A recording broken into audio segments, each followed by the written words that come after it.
তাহলে এবার বলতো তাহলে এটা একটা ফিগার আমি পেলাম এটা 2 নাম্বার ফিগার পেলাম 3 নাম্বার পেলাম না 4 নাম্বার ফিগার পেলাম এবার বল সাফেদা বলবি সাফেদা বলতে এদিকে একটা তাকাতো সাফেদা কি তাকাতো এই সাফেদা দেখা না রে চারটার মধ্যে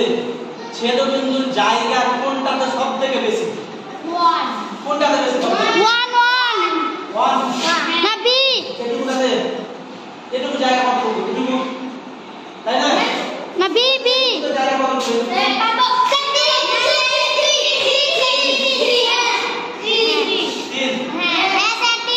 তাহলে এক করে গেল 3 হবে না হবে 4 কেন এটা তো পুরো জায়গা পাচ্ছে পুরো জায়গা পাচ্ছে আর এখানে কতটুকু পাচ্ছে দেখ এটাকে যদি আমি নিয়ে দেখ এটুকু বাদ দিয়ে যাচ্ছে এটুকু বাদ দিয়ে এটুকু পাচ্ছি তাই না আর এখানে জায়গা এটুকু পাচ্ছি আর এখানে জায়গা এটুকু পাচ্ছি তার মানে এখানে পেলাম এটুকু এখানে পেলাম কতটুকু এখানে পেলাম কতটুকু আর এখানে পেলাম একদম পুরো এক্সট্রা টাইম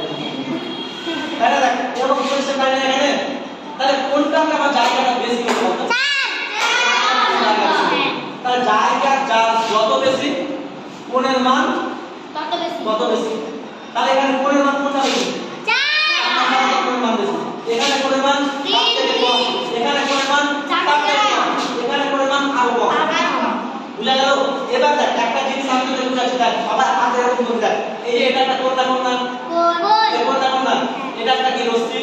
এটা একটা রশ্মি তাহলে এবার দেখ আমি এরকম করলাম আমার এইটুকু জায়গা কমলো না বাড়লো কমলো এবার আমি হাতটা ছেড়ে দিলাম এরকম করলাম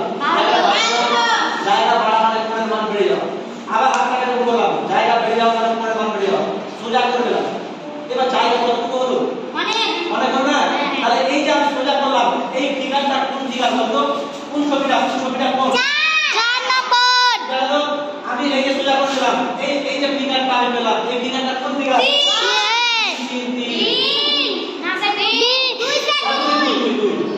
আমি একটা লিখে রাখবো জানো তাহলে কি হলো